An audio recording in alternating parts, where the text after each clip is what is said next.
दोस्तों, इस देश का हर नफरती चिंटू मुसलमानों को, मुस्लिम देशों को हर वक्त गाली देता है, हर वक्त नफरत फैलाने वाले बयान देता है। वो मुसलमानों को चोर भी बताएगा, वो मुसलमानों को दंगाई भी बताएगा, आतंकवादी भी बताएगा। लेकिन वही नफरती जब दुबई चला जाता है तो वहां पर फोटो जो है खूब खिंचवा खिंचवा करके वापस लौटता है। आज जो वीडियो, जो तस्वीर, जो खबर मैं आपको दिखाने जा रहा हूं वो कुछ अलग है। अलग किन मायनों में, अभी आपको पता चल जाएगा। एक सबसे पहले किस्सा सुनाता। एक लड़का है, वो दुबई घूमने गया है और वहां पर गलती से उसका फोन जो है वो चोरी हो जाता है। आप लोग सोच रहे होंगे कि ये बड़ी सामान्य सी बात है, लेकिन दुबई में चोरी होना सामान्य बात नहीं है, ये एबनॉर्मल है। ये भारत की तरह चोरी, डकैती, छिनैती, रेप, हत्या, लूट, बलात्कार ये न्यू नॉर्मल नहीं है वहां के लिए। वहां के लिए ये सारी घटनाएं बेहद संवेदनशील हैं और बेहद जो है एबनॉर्मल है। तो ये सारा काम हुआ, उस लड़के ने जाकर के शिकायत दर्ज कराई और उसके बाद वो वापस इंडिया आ गया। अब यहां से काम शुरू होता है दुबई पुलिस का। दुबई पुलिस ने रिपोर्ट दर्ज की और उस पूरे मामले को बहुत गंभीरता से लिया और उसके बाद वो मोबाइल फोन बाकायदा बरामद किया। और ना सिर्फ बरामद किया बल्कि उस लड़के के भारत के पते पर उसके घर पहुंचाया वो फोन। यह है दुबई की पुलिस, यह है दुबई की कानून व्यवस्था। और हमारे यहां क्या चल रहा है?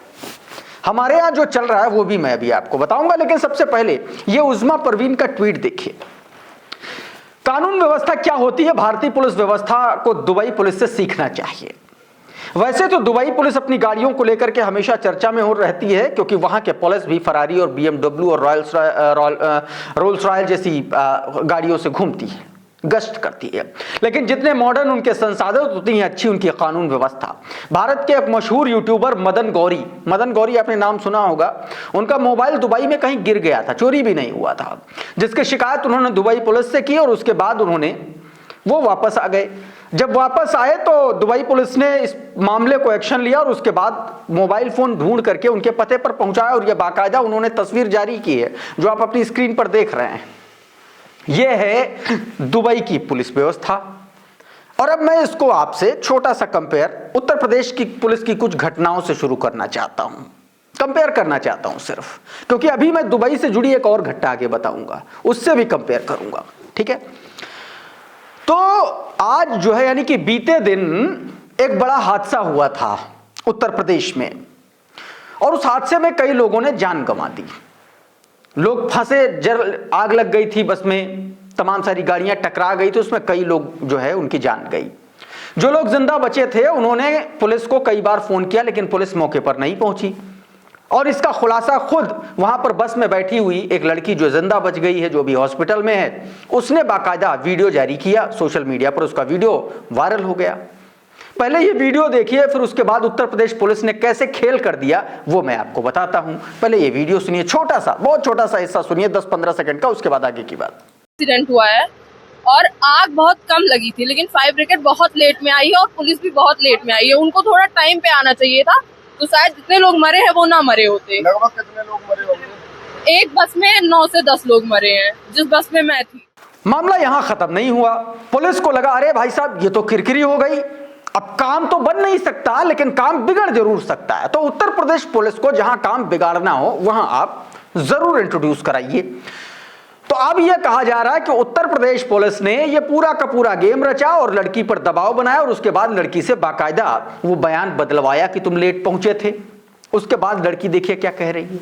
मैंने सुबह मथुरा हादसे पे एक मेरी वीडियो वायरल हो गई है, जिसमें मैंने कहा था कि प्रशासन ने काफ़ी देरी कर दी आने पे। बात ये है कि प्रशासन ने देरी नहीं की थी, वो इतना बड़ा हादसा था कि मैं किसी भी चीज़ पे ध्यान नहीं दे पाई। बाकी प्रशासन ने, वहाँ मौजूद कार्यकर्ताओं ने पूरे ध्यान के साथ मेरा खुद का इलाज करवाया, मुझे CSC मथुरा ले जाके, और जितने भी पीड़ित थे उनके परिजनों को जो है भुगतान भी करवाया और उनका भी इलाज करवाया। सबको सरकारी बसों से सबके अड्डे पे भिजवाया। साथ ही जिनको जिस चीज़ की ज़रूरत थी उन्होंने मदद की, धनराशि भी दी। वहाँ पे लोगों के पास किराया नहीं था तो उनको किराया भी दिया गया।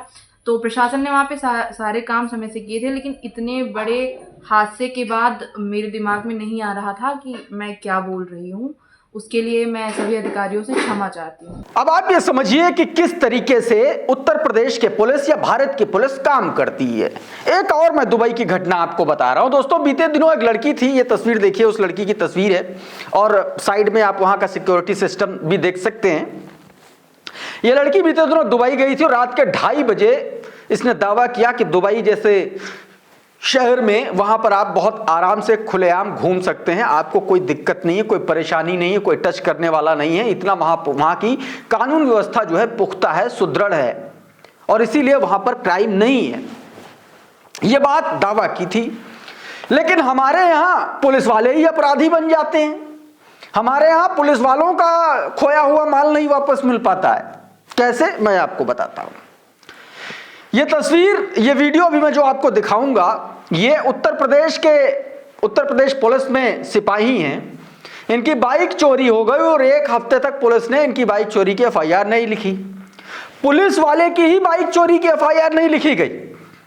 ये उत्तर प्रदेश पुलिस का कारनामा है। ये सिपाही क्या कह रहा है, आप सुनिए जरा इसको। मेरी बाइक खो गई है 9/11/2024 को। मेरी बाइक भैया लेके शादी में गए थे। डिस्ट्रिक्ट फतेहपुर के कस्बा अमौली से चोरी हुई है और बाइक का नंबर है UP 78 HF 9953। Red black HF deluxe bike है। इसकी सूचना मैंने डिस्ट्रिक्ट फतेहपुर के कस्बा अमौली चौकी इंचार्ज आलोक कुमार को दी और ये एप्लीकेशन देने के 1 हफ्ते बाद उन्होंने FIR दर्ज की। जब मैंने यहाँ से कई बार फ़ोन किए और CO साहब से भी बात की तब जाके FIR दर्ज हुई।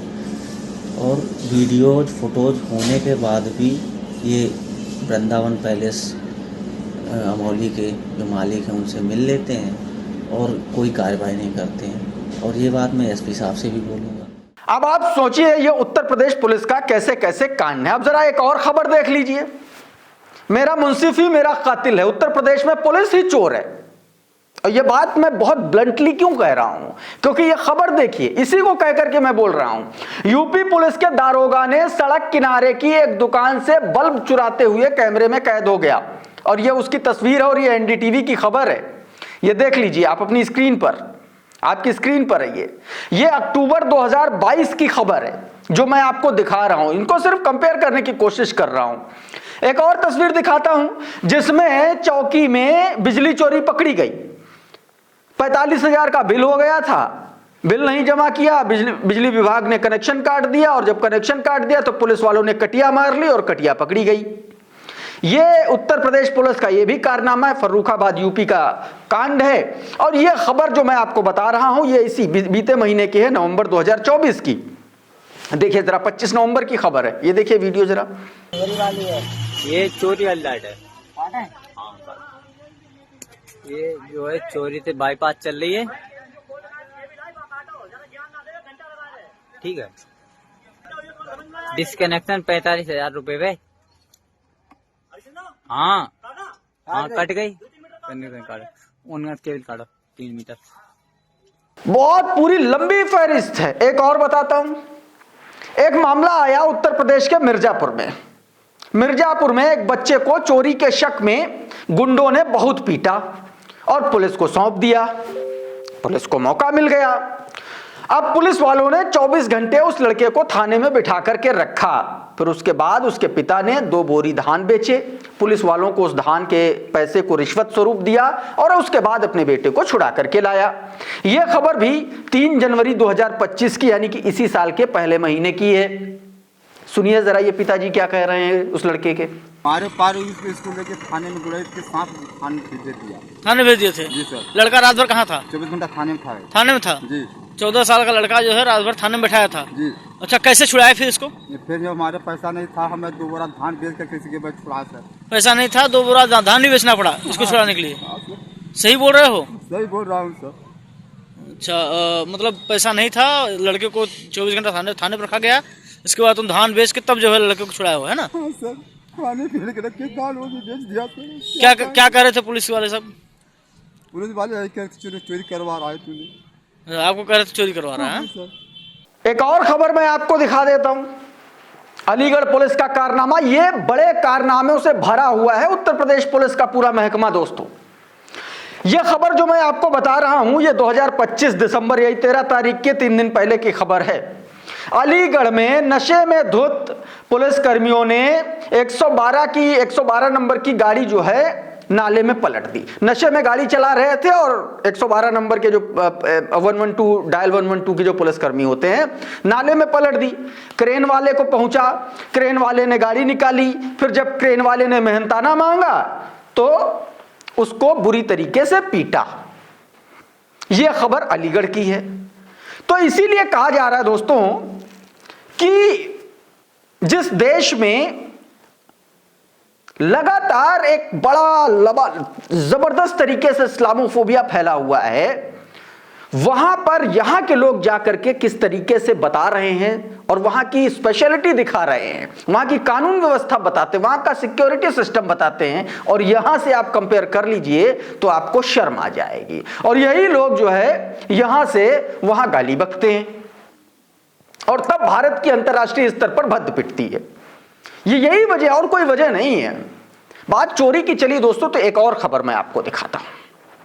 खबर दोस्तों एक शख्स की ईमानदारी से जुड़ी हुई है। 4,43,000 रुपए एक व्यक्ति जिसका नाम मोहम्मद यूनुस है उसके बैंक खाते में आ गए किसी और से। उसने फौरन, दोस्तों शनिवार की खबर है बीते, फौरन वो जो रकम है उसके बैंक में ट्रांसफर की जिस उस अकाउंट से आई थी। दोस्तों ये जरा सुनिए, जरा क्या कुछ कहा जा रहा है इस वीडियो में, देखिए जरा। मेरे खाते में शनिवार के दिन तकरीबन 8 बजे 4,43,392 रुपए आए थे। तो फिर भाई साहब का फोन आया मेरे पास कि बोले पैसे डल गए। तो मैंने कहा कि आप निश्चिंत रहें, आपका जितना पैसा हो सब रिफंड किया जाएगा। तो आज आप एसपी ऑफिस में आके जो है भाई साहब का पैसा सब चेक के माध्यम से वापस रिटर्न कर रहे हैं। आपको कैसे पता लगा कि आपके खाते में मैसेज आया था मेरे पास में? अच्छा, हाँ, किसी का पैसा हमारे मजहब में लेना, एक रुपया भी लेना हराम है हमारे। अच्छा, इतना जो दौर चल रहा है, इस तरह के लाखों रुपए आपके खाते में हमें तो जो है हमारे नबी ने जो तालीमात दी है कि हमें जो है किसी का पैसा लेना हराम है, तो हमें दौर से कोई लेना देना नहीं है। हमें तो उनकी बातों पे अमल करना है, हमें आखिरत में मुंह दिखाना है। हमें मरने के बाद में जो है आने वाली जो जिंदगी है उसमें हमें मुंह दिखाना है। बस उसी के डर से, उसी खौफ से जो पैसे रिटर्न कर रहे हैं। मध्य प्रदेश के देवास की यह घटना है, देवली गांव का पूरा मामला। और अब मैं भारतीय जनता पार्टी और एनडीए के मंत्रियों की बेशर्मी दिखाता हूं। नीतीश कुमार ने अपनी बेशर्मी कर ली, अब उस बेशर्मी पर बेहयाई का लेप चढ़ा रहे हैं योगी आदित्यनाथ सरकार के मंत्री संजय निषाद। कह रहे हैं सिर्फ नकाब ही तो हटाया था, कौन सा कहां इधर उधर छू लिया था। और ऐसी बेशर्मी वाली हंसी है, मुस्कुराहट है कि आप पूछिए मत। आप देखिए जरा, ये भारत समाचार के पत्रकार है सीमाब नकवी, और सीमाब नकवी सवाल पूछ रहे हैं संजय निषाद से, और संजय निषाद की बेशर्मी आप देखिए जरा इसको। खींच नहीं रहे, हटा रहे हैं कि मतलब सही में ही है कि कोई दूसरा तो नहीं है। जो भाई आखिर किसी को नियुक्ति प्रमाण पत्र दिया जा रहा है तो फार्म तो नकाब में हो नहीं है, फार्म में तो चेहरा लगा होगा ना, तो वही ले जा रहा है कि कोई और ले जा रहा है। और इस पर लोगों को हो हल्ला नहीं करना चाहिए, हमेशा पॉजिटिव सोचना चाहिए। अरे वो भी तो आदमी है ना, पीछे नहीं पड़ जाना चाहिए। छू दिया नकाब तो इतना हो गया, कहीं और छूते तब क्या हो जाता। नहीं तो आपको क्या लग रहा है कि कहीं और भी छू लेते हैं क्या? है आप इस तरह की बात कर रहे हैं, क्या कहीं और छू लेते? नहीं, आप लोग तो अब नकाब पर इतना है, कहीं और चेहरा वरा छुआ जाता है, कहीं और अंगुली पड़ जाती, तब क्या करते हैं आप लोग? नकाब तो छूना लाजमी, क्योंकि भाई प्रमाण पत्र वही व्यक्ति ले रहा कि नहीं ले रहा, ये तो होना चाहिए ना। मनोज काका इस पर लिख रहे हैं कि नारियों के खिलाफ, माताओं बहनों के खिलाफ नीचता भरा बयान देने वाले योगी सरकार में कैबिनेट मंत्री हैं, बहन बेटियों पर इस तरीके की ओछी टिप्पणी करने वाले घटिया लोगों को क्या कहा जाए। और दोस्तों एक और बड़ा मामला निकल के सामने आया, सुप्रीम कोर्ट के एक बड़े वकील प्रशांत भूषण ने साफ तौर पर खुलेआम यह बात कह दी है कि जो स्पेशल इंटेंसिव रिवीजन है वो सिर्फ और सिर्फ मुसलमानों के खिलाफ किया गया एक पूरा का पूरा रचा गया पूरा कांड है, ये बताया गया। जर्नल मिरर की खबर देखिए, सभी पुलिस वालों को कह दिया गया है कि मुसलमानों पर अत्याचार होता है तो उसे अनदेखा कर दो। एसआईआर का मतलब मुसलमानों को हटाना और फर्जी वोटरों को घुसाना है। यह बात साफ तौर पर प्रशांत भूषण देश के जाने माने वकील हैं दोस्तों, जाने माने वकील हैं। और उन्होंने बीते दिनों जब एसआईआर को लेकर के chief justice of India justice Suryakant ने एक तरीके से उस पर रोक लगाने से मना कर दिया था, तो भी प्रशांत भूषण वो वकील थे जो सबसे पहले आकर के खड़े हुए थे। इस बीच दोस्तों मोदी सरकार का एक और बड़ा झूठ पकड़ा गया। आपको याद होगा मोदी सरकार ने कुछ दिनों पहले बाकायदा यह खबर भी चली थी गोदी मीडिया में, चित्रा त्रिपाठी और सुशांत सिन्हा जैसे गोदी पत्रकारों ने बाकायदा कहा था कि जो एक तरीके से जो खबरें थी, कहा जा रहा है कि प्रधानमंत्री म्यूजियम से नेहरू से जुड़े हुए कई दस्तावेज उन्होंने गायब कर दिया था। और अब मोदी सरकार खुद ही कबूल कर रही है संसद में कि नहीं, ऐसा कुछ नहीं हुआ था। जरा ये चित्रा त्रिपाठी का ये वीडियो सुनिए पहले आप। मामला 16 साल पहले साल 2008 का है, जब देश में यूपीए की सरकार हुआ करती थी। तब सोनिया गांधी ने देश के पहले प्रधानमंत्री जवाहरलाल नेहरू की लिखी कई चिट्ठियां म्यूजियम से निकलवा कर अपने पास मंगवा लिया था। म्यूजियम ने वही चिट्ठियां वापस मांगी हैं, लेकिन गांधी परिवार की ओर से कोई जवाब सामने नहीं आया। ये सुन लिया, अब इस नफरती सुशांत सिन्हा को भी सुन लीजिए। बीजेपी का आरोप है कि नेहरू और एडविना माउंटबेटन के बीच लिखे गए लेटर्स को 2008 में सोनिया गांधी के निर्देश पर नेहरू म्यूजियम से मंगवा लिया गया। यह बीजेपी आरोप लगा रही है। यह लेटर सोनिया गांधी के निवास पर 51 बॉक्सेस में भरकर पहुंचाए गए। 51 बॉक्स में इतनी चिट्ठियां थी। इनमें एडविना माउंटबेटन के अलावा अल्बर्ट आइंस्टाइन, जयप्रकाश नारायण और विजय लक्ष्मी पंडित को लिखे लेटर्स भी शामिल थे। 1971 में यह सभी लेटर जवाहरलाल नेहरू मेमोरियल ने Nehru memorial museum and library को सौंप दिए थे, जिसे अब प्रधानमंत्री संग्रहालय एवं पुस्तकालय के नाम से जाना जाता है। पीएम म्यूजियम की तरफ से राहुल गांधी को लेटर लिखा गया है, जिसमें उनसे नेहरू से जुड़े डॉक्यूमेंट्स वापस करने की मांग की गई। इन दोनों ने बाकायदा यह बात कहा था, जबरदस्त तरीके से झूठ फैलाया था। अब ये रणविजय का ट्वीट देखिए। बताया कि आपको याद होगा न्यूज चैनलों में खबर चलाई थी कि सोनिया गांधी ने पीएम नेहरू से जुड़े दस्तावेज अपने पास रख लिए। दस्तावेज 51 डब्बों में पैक प्रधानमंत्री म्यूजियम से ले जाए गए। अब मोदी सरकार ने संसद में खुद कबूल किया है कि म्यूजियम से नेहरू जी से जुड़े दस्तावेज गायब नहीं है। मतलब न्यूज चैनलों ने बिना तथ्यों के जांच की खबर, फर्जी खबर चलाई। न्यूज चैनलों ने ऐसा क्यों किया? क्या अब न्यूज चैनल वाले और उनके एंकर माफी मांगेंगे? ये सवाल पूछा जा रहा है दोस्तों। इस बीच एसआईआर के नाम पर एक और बड़ा गड़बड़ झाला हो रहा है। ममता बनर्जी की सीट और उनके भतीजे अभिषेक बनर्जी की सीट के जबरदस्त तरीके से पूरे के पूरे वोट ही उड़ा दिए गए। ये तस्वीर देखें न्यूज 24 का, ये ग्राफिक प्लेट। ममता बनर्जी की विधानसभा सीट से कटे 44,000 वोट। पूरे बंगाल में एसआईआर के बाद 58 लाख वोटर्स के नाम कटेंगे।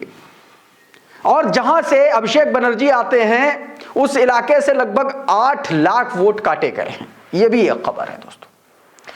तो दोस्तों अभी के इस वीडियो में बहरहाल इतना ही। बहुत बहुत शुक्रिया, बहुत बहुत धन्यवाद। आप जुड़े रहिए आपके अपने चैनल द लाइव टीवी के साथ। नमस्कार।